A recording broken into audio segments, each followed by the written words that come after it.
Hello, I'm High Heel Knight. Welcome to my channel. This is my review for the second episode of Star Trek Picard. Now, as I mentioned in my review for the premiere episode, this series is a drama with a long-running story as opposed to singular episodic events. Therefore, going forward, I have to discuss spoilers because there's no way I can really review the story or events without mentioning things that happen. So, spoilers, going forward, you have been warned. Now, because I can't talk about spoilers, I'm going to talk about things I didn't like first because I want to piggyback on something that I couldn't bring up in my review of the premiere episode. I'm very frustrated that the first on-screen death that we get in the premiere episode was of a black character. Now, let me be clear. I am not against black characters being killed. I am against them being killed in a stereotypical fashion. Here we have essentially a black character in an interracial, interspecies relationship. And this series, this franchise has all been about racial harmony and unity and coming together. So while the character wasn't killed because of his race, just seeing that happen, the first on-screen kill, a black person in an interracial, interspecies relationship, it's just bad optics. It's bad optics for this franchise, and it's certainly bad optics in 2020.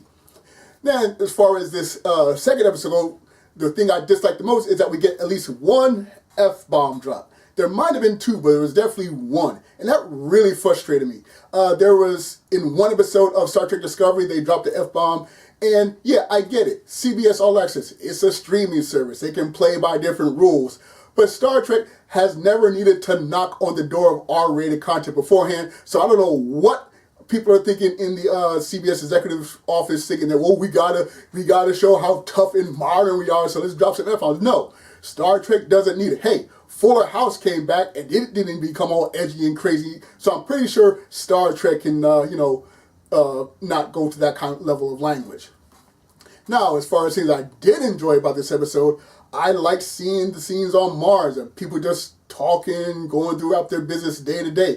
You get a little bit on Earth, you get a little bit even in the Borg cube. Just people working, doing what they need to do. Sure, it doesn't make for amazing, television. You're not going to be around the water cooler going, ooh, did you see them filing those cabinets?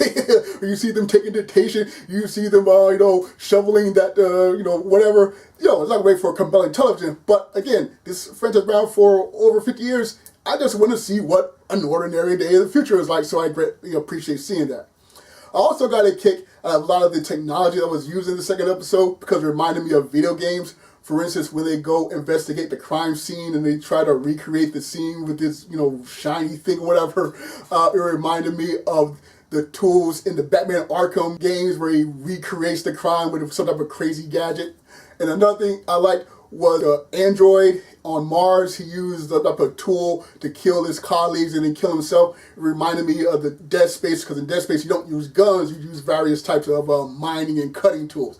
So I don't know if someone at Star Trek Picard is into video games, but I just got a real kick out of that. Now, as far as my verdict, nothing really much happened in this episode. It was like 90% exposition, and that's fine. You got a lot of world building and rebuilding to do with this story, so I didn't mind it. So nothing aside from that F-bomb really upset me, but at the same time, nothing wowed me amazing other than you're like, ooh, that reminds me of video game, that reminds me of game. It was a nice episode, so a nice plain episode gets the meh, it was nice emoji. Okay, thank you very much for watching. I greatly appreciate it. Be sure to share whatever comments you like in the comment section. Be sure to like, share, and subscribe, or dislike, share, and subscribe. Once again, I'm High Heel Knight. Thank you for watching, and remember, find inspiration everywhere.